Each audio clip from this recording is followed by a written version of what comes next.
Angus, la raza líder. Más rodeos controlados, más cabañas evaluadas, más carne certificada, innovaciones tecnológicas, evaluación genética, eficiencia en la administración, más remates auspiciados y mayor presencia en exposiciones. Primer programa de evaluación genómica de la Argentina y Latinoamérica. En la Asociación Argentina de Angus cumplimos 100 años. Seguimos haciendo historia. Seguimos sumando innovación. Angus, la raza líder.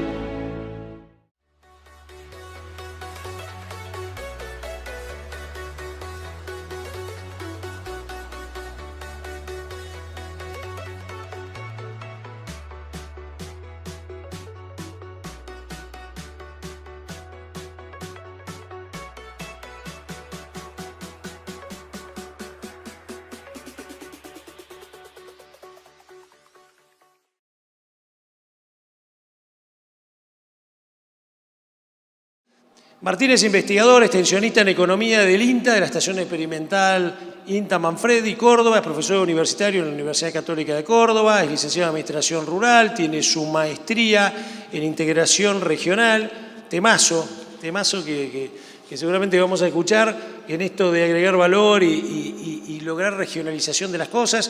Tiene un montón de otras cosas, está terminando su doctorado, pero otro tema que me encantó en tu currículum es especializado en temas de entorno macroeconómico del sector agropecuario pampeano, con especial estudio en cadenas agroalimentarias y agroindustriales.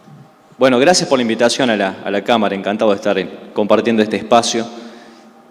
Yo, entre otras cuestiones, soy economista jefe de INTA, pero no vengo a transmitir la visión institucional, ni mucho menos vamos a separar los tantos. En todo caso, voy a compartirles la visión de alguien que sigue la economía hace varios años, que está puntualmente desarrollándose en el sector agropecuario, y de ahí tratar de tener una mirada estratégica yendo de lo general a lo particular, repasando las cuestiones estructurales y después haciendo algunos comentarios respecto de la coyuntura. En un país que, no digo nada nuevo, sí planteo de que tiene muchas ambigüedades, lo que se planteó al comienzo, de que es en buena medida una economía con freno de mano. Debe haber pocos países en el mundo, pocas economías en el mundo que tengan un gap de crecimiento tan reprimido como lo tiene la Argentina. Si a la Argentina por alguna razón en las próximas décadas, si le alinearan 2 o 3 planetas, 2 o 3 variables de incentivos económicos, la Argentina puede tener un sendero de crecimiento extraordinario, con uno de los drivers fundamentales que tiene que ver con el campo, ¿no? De eso no hay ninguna duda. Y soy medianamente optimista respecto a eso. Vamos a ir planteando la parte positiva del vaso, la parte estructural, y que tiene como eje a este sector, que es el agro o la agroindustria o la agrobioindustria, como se habla por estos días. El siglo XXI tiene un cambio fundamental en cuanto a cómo se configura el planeta, cómo se ha configurado la economía del mundo. Durante el siglo XX el eje de la economía del mundo estaba en el Océano Atlántico. En este siglo que estamos empezando a transitar está en el Océano Pacífico. O sea que ya desde ahí estamos planteando un cambio de paradigma importantísimo, porque pierde protagonismo Occidente y el protagonismo ahora está en Oriente. Con esa región que aparece ahí destacada en ese globo, en el mapa mundi, que es el Golfo del Asia-Pacífico y que tiene como protagonista fundamental esa región a China, pero el conjunto de la región tiene algunas características importantes. La primera y más relevante para este sector, insisto, es que, dato que llama poderosamente la atención a los demógrafos, hay más población viviendo en esa parte del mundo que en el resto del planeta. El 60% de la población del mundo vive dentro de ese globo, dentro de esa zona. El 40% está desperdigada en el resto del planeta. Segunda cuestión, ahí están las economías de mayor tasa de crecimiento. Y tercera cuestión, es donde se está produciendo un cambio radical en cuanto a los hábitos de consumo, lo que llama un cambio dietario global, donde si bien son sociedades culturalmente muy distintas a Occidente, en lo que tiene que ver con tendencias de hábitos de consumo, de modas y preferencias alimentarias, Occidente se impone. Tratan de ir hacia una dieta parecida a Occidente. ¿Esto qué significa? Básicamente un vuelco masivo del consumo de proteínas animales. Su principal fuente de proteína tiene que ver con las proteínas vegetales. Esto es un cambio estructural que no es para pasado mañana, sino que va a configurar las próximas décadas en el mundo y buena parte de este siglo. Y es el punto que la Argentina tiene que entender. Ahora, claro, gran oportunidad, pero también gran problema, porque la Argentina está configurada mirando el Océano Atlántico, con lo cual nos dieron de vuelta a la realidad, ¿no? Ahora tenemos que cambiar de dirección y enfocar a otro lugar. Ahora, nunca en la historia de la Argentina, ni allá por fines del siglo XIX, se dio esta configuración en términos de complementariedad comercial. La Argentina se inserta al mercado mundial, allá por 1860, proveedor de materias primas agrícolas, alimentos a Europa, con base a Gran Bretaña, potencia de entonces. Para tener una idea, el mercado asiático es 30 veces aquel mercado europeo, en términos relativos de dimensión. Entonces no hay ninguna duda de que la ventana de oportunidad está planteada. Ahora vamos a ponerle algunos números a ese escenario si no parece demasiado teórico.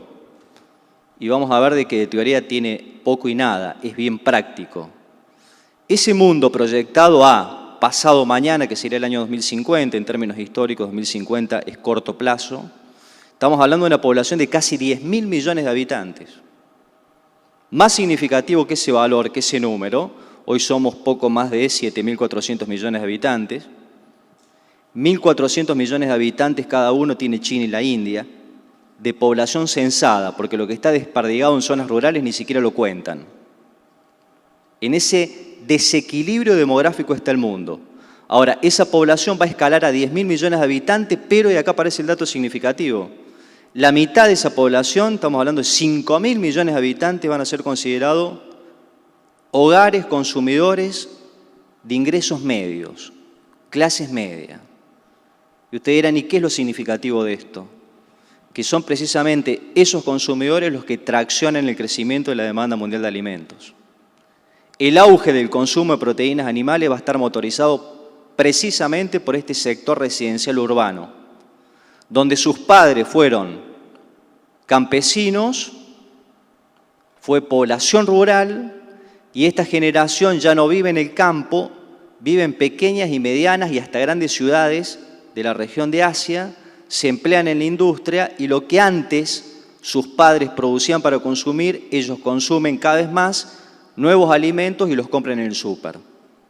Este es el cambio radical del mundo. Este es el nuevo siglo XXI que ubica a la región de América del Sur con un rol protagónico como proveedor de proteína a ese gran mercado de consumo. Te dirán, bueno, pero en los últimos días aparecieron noticias de que China se desacelera, de que está comprando menos. Eso es coyuntura, eso no es estructura.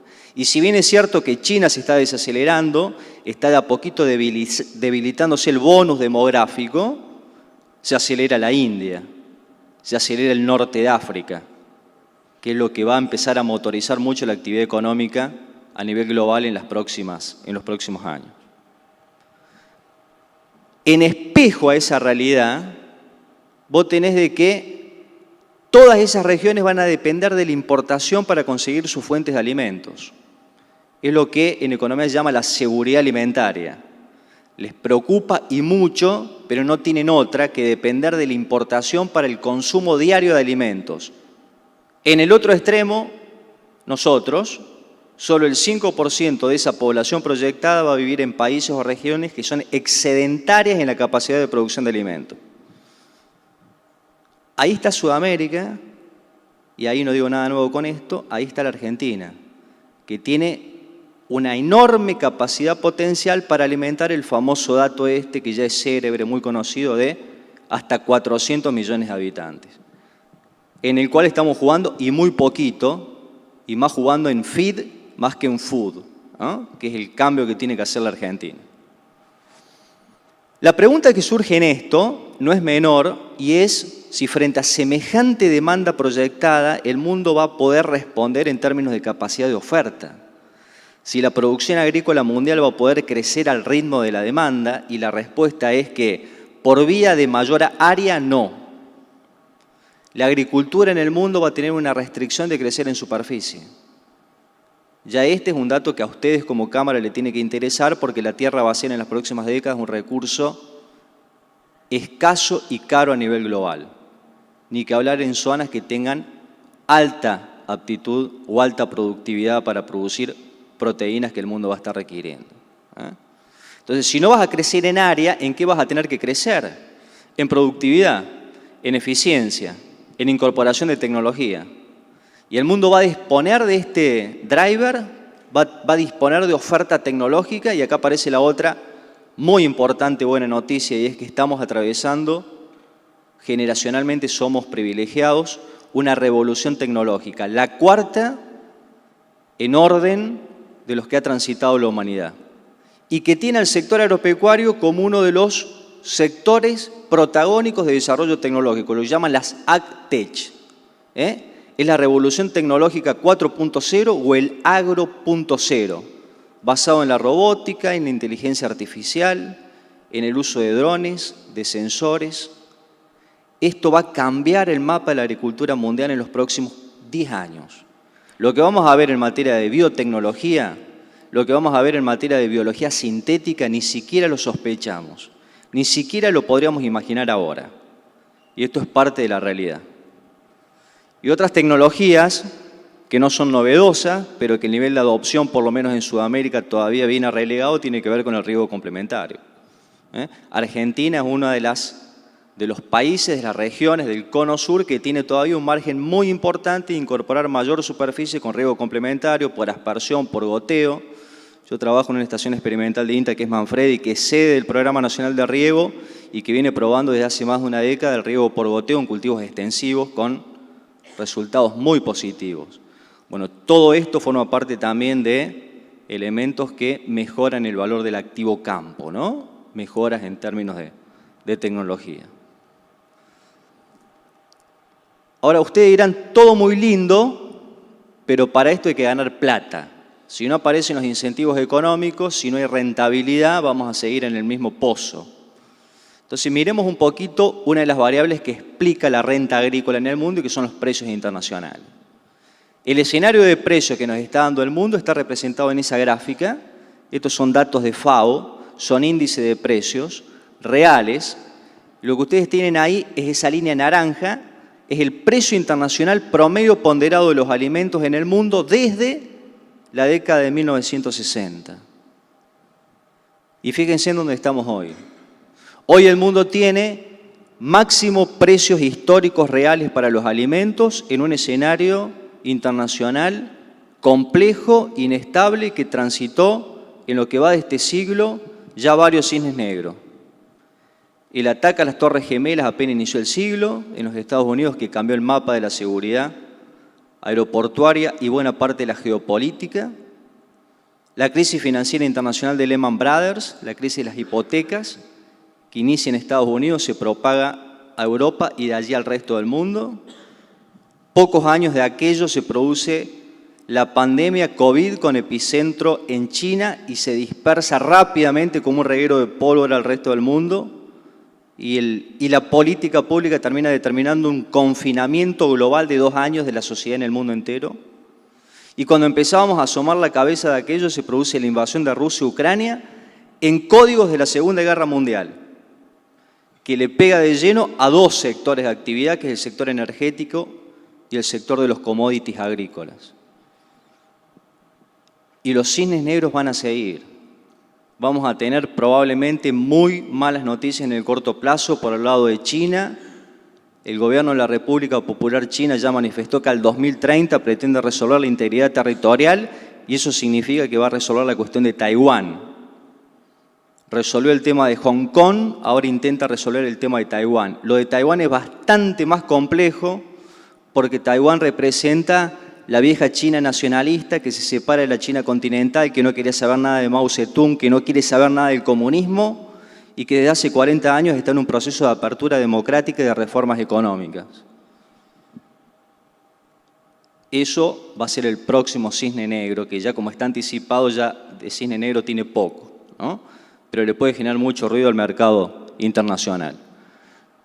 El otro dato interesante es que viendo esa serie de precios, vemos de que hay un antecedente. Estamos en máximo histórico, pero tiene un punto que puede compararse, y es ese pico que se produce ahí antes, en la década del 70, más específicamente en el año 73. La pregunta es, ¿qué sucedió en el mundo en el año 73 que hubo esa estampida en el precio de los alimentos? Bueno, básicamente algo muy parecido a lo que está pasando por estos días. Se multiplicó por mucho el precio del petróleo, crisis energética. A nivel global, el mundo entró en un proceso de estanflación, caída de actividad económica con suba de los precios, lo que se llama aumento de la tasa de inflación global. Hoy ese escenario se vuelve a repetir. Hoy el mundo está en un escenario de crisis energética desencadenado, entre otras fuerzas, por la invasión de Rusia a Ucrania, desacelerando la actividad económica, Estados Unidos en recesión, Europa va a entrar en recesión en breve y con tasas de inflación que no se conocían desde hace varias décadas. Estados Unidos la tasa de inflación más alta de los últimos 40 años, 8% anual. La Argentina está cerquita de esa tasa en términos mensuales, ¿no? Hay que ponerlo en el contexto de lo que al mundo le preocupa como tasa de inflación y la inflación que Argentina tiene. Pero lo interesante de este dato es qué hizo el mundo para salir de ese escenario en los 70, y el mundo salió con políticas fiscales y monetarias duras. Y de este escenario el mundo va a salir de igual manera, con políticas fiscales y monetarias duras. Y cuando estamos hablando de políticas monetarias duras, estamos hablando de un dólar muy fuerte, de tasas de interés altas. Esto es un elemento negativo mirando el escenario de precios de los commodities en los próximos años, ¿no? Y cómo eso le puede pegar a la Argentina en este esquema de transición macro donde estamos. Algunas tendencias de este escenario global, que ya lo planteamos como, en principio, complejo y se presume inestable. Europa intentando desacoplarse, separarse de Rusia, Rusia recostándose sobre China con una alianza estratégica, enorme problema energético para Europa, en particular para Alemania. Alemania tiene unas 15 centrales nucleares, las está desarmando y está reemplazando energía nuclear, que es la energía del futuro, por carbón. Para que tengamos una idea de la magnitud de la crisis energética y de cómo complejizó todo eso el escenario actual, ¿no? El mundo está yendo hacia una transición energética global con foco en energías limpias y Alemania está reemplazando energía del futuro por energía del pasado, ¿no? En este escenario, papel clave es el vector tecnológico. La revolución tecnológica va a cambiar buena parte de la fisonomía de la economía del mundo. Al ritmo que está cambiando la tecnología, lo que se llama el progreso técnico, nunca antes en las anteriores revoluciones tecnológicas se dio. Hay un proceso de innovación abierto, mucho más democrático, mucho más extendido, con foco en cuestiones vinculadas a lo que les mencioné. Robótica, inteligencia artificial, la Big Data. Esto tiene un poder de desarrollo inconmensurable. Hasta a veces cuando te pones a charlar con los especialistas en esto, los tecnólogos, hasta te da un poquito de miedo ver lo que se viene en materia de biotecnología o biología sintética. Pero es parte de una realidad. Cisnes negros que van a ser cada vez más frecuentes, en un escenario inestable, por supuesto que esto surge. Lo que Schumpeter llamó el proceso de destrucción creativa. Cuidado con esto porque está la frase de a todo el mundo, a todo negocio le llega su Uber. Y el sector agropecuario no va a ser la excepción. ¿Qué quiere decir esta frase? Hoy la compañía mundial que mayor cantidad de personas moviliza en todo el mundo no tiene un solo vehículo, y es Uber. La compañía que mayor cantidad de bienes vende a lo largo del planeta no produce un solo bien ni tiene una sola tienda comercial, y es Amazon. O su equivalente en Asia, que es Alibaba, o su equivalente en América, que es Mercado Libre. Los famosos unicornios. Esto se va a dar y se va a propagar en todos los sectores de actividad. El modo de hacer negocios con las nuevas tecnologías. Intensificación para acceder al mercado global, mayores exigencias de parte de los consumidores, por supuesto que la innovación como fuente de ventajas competitivas. Esta gráfica yo la muestro siempre, porque nos está diciendo, bueno, el escenario de precios que antes veíamos, cómo sigue la historia hacia adelante. Y esos son los precios reales de los commodities en más de 100 años de historia. La tendencia en el siglo XX es esa línea verde, que significa de que los precios en términos reales caían. ¿Esto qué nos está diciendo? Bueno, durante el siglo XX la oferta caminó más rápido que la demanda, por eso que los precios cayeron. A lo largo de esa tendencia tuviste esas burbujas de precios, periodos de auge, que se dieron en distintos momentos, que coincidió con distintos eventos en el mundo. Primera Guerra Mundial, la primera burbuja, la post-Segunda Guerra Mundial con la Guerra de las Coreas, la crisis del petróleo que les mencioné. Hoy estamos en la última burbuja. La pregunta es una burbuja o un cambio de tendencia? ¿Qué tiene de nuevo este escenario de precios? Como nuevo tiene a China, a todo Asia y tiene al sector agropecuario no solo produciendo alimentos, sino produciendo bioenergía, bioinsumos, biomateriales. El 40% del maíz que produce Estados Unidos tiene por destino el etanol. Y estamos hablando del principal productor a nivel mundial. Vamos a ir pasando. Complejo proteico animal es lo que se viene. El verdadero motor de la demanda mundial de alimentos va a venir dado por el complejo proteico animal. En eso Sudamérica es clave. Cambian los hábitos alimentarios con foco en Asia. Pierde participación la fuente de proteína que el mundo tuvo en el siglo XX, que eran los vegetales, los cereales. Ganan participación las proteínas animales, carnes, lácteos y demás. ¿Qué sabemos de esto? Que conforme los países mejoran el ingreso, consumen más proteína animal. De esto no hay ningún tipo de duda y es parte de lo que se está dando hoy en el escenario del mundo. ¿Cómo está planteado ahí la región de Sudamérica, mirando los dos actores claves que Sudamérica tiene, que son Brasil y Argentina? Brasil, fíjense en ustedes, es el segundo exportador mundial considerando las tres carnes, bovino, pollo y cerdo. La Argentina aparece bastante relegada allí abajo, pero con una participación no despreciable para ser un país con freno de mano. Pero en esto la Argentina tiene todo por hacer y por crecer. Ahora, claro, es un mercado que va a cambiar, que está cambiando, y entre esos cambios vos tenés que la demanda va hacia alimentos saludables, funcionales, de bajo impacto ambiental, crecen los hábitos vegetarianos y veganos y cambian la forma en que todos nosotros compramos a través de la tecnología y que esto se aceleró con el COVID, con la pandemia. Acá está el conflicto de Rusia y Ucrania que les mencioné, lo vamos a pasar rápido, pero estamos hablando de que Rusia representa entre el 12 y el 16% de la producción mundial de petróleo y de gas. Entonces el problema es realmente grave y va a continuar, pero ahí está la oportunidad para la Argentina. Estos países en conflicto representan casi el 30% de la oferta de trigo, casi el 20% de la de maíz y casi el 80% de la de aceite de girasol. Quien me precedió le va a ir muy bien con el tema del girasol porque el mercado está fantástico. Y esto es la Argentina en maíz y en trigo. La Argentina es el tercer exportador de trigo y es el séptimo exportador, perdón, el tercero de maíz y el séptimo de trigo. Y estamos sin dólares. Lo de la Argentina es un caso esquizofrénico en realidad. En este escenario que nos falten dólares.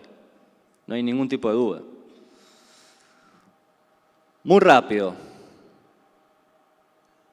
¿Cómo siguen estos mercados? Volátiles, precio de la energía alta, commodities con factores alcistas. Tenemos un año todavía de muy buenos precios. Después, estos precios van a empezar a sincerarse. Lo que está claro es que el precio de los commodities no vuelve a ser barato en el mundo. No se vuelven a desplomar. Este es un punto para el sector agrícola a nivel mundial, pero para el argentino en particular. Esa soja de $120 en Chicago que se produjo en el año 99 y coincidió con el gobierno de la Rúa, no se vuelve a repetir. O los precios de fines de la convertibilidad. Yo siempre digo a modo de chiste que a de la Rúa lo único que le faltó que no le arranque el helicóptero para irse, porque todo lo demás estuvo en contra, ¿no? Incluso eso. Ahora, claro, preocupa mucho el contexto de la macro en Argentina, preocupa mucho esto, cómo se está desacelerando la actividad económica y cómo se está acelerando la inflación. En el año que queda por delante, esto termina siendo más caída de actividad económica, más inflación, más devaluación del tipo de cambio. la Argentina va a tener que ir a un plan de estabilización de shock en el 2024 muy parecido al de la convertibilidad. Así ese esquema va a terminar yendo la Argentina en un próximo ciclo político y económico. En el mientras tanto vamos a tener una transición complicada que a esta altura del año próximo vamos a estar en posición de impacto. Agárrate fuerte porque el desborde inflacionario se va a hacer sentir. Y es parte de lo que necesita un plan de estabilización de shock también, ¿no? Que se produzca previo ese fogonazo para que el margen de tolerancia de la sociedad admita lo que se viene. Quiero repasar muy hacia el final los datos que creo que son más importantes de esto.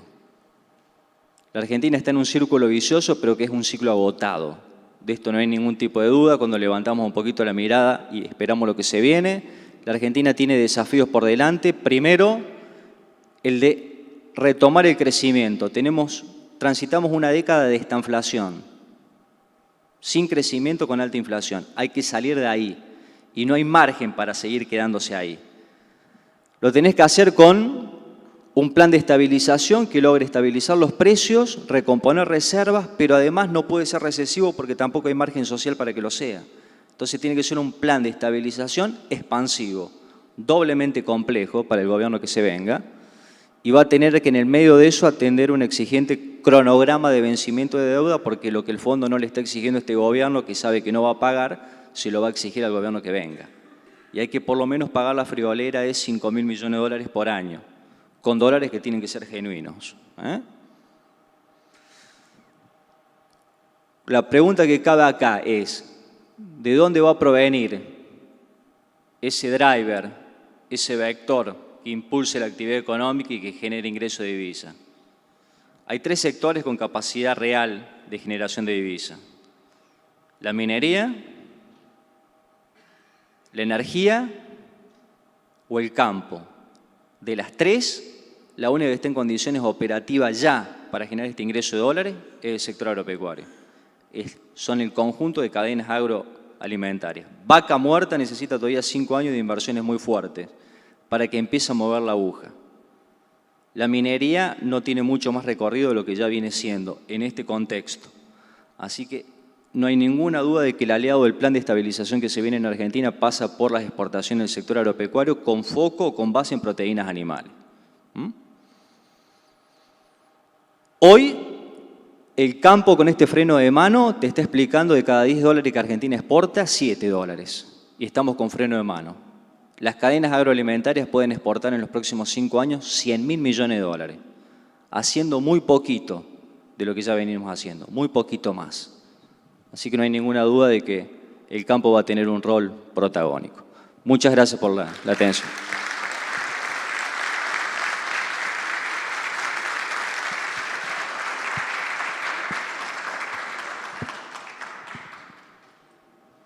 Excelente, muchísimas gracias.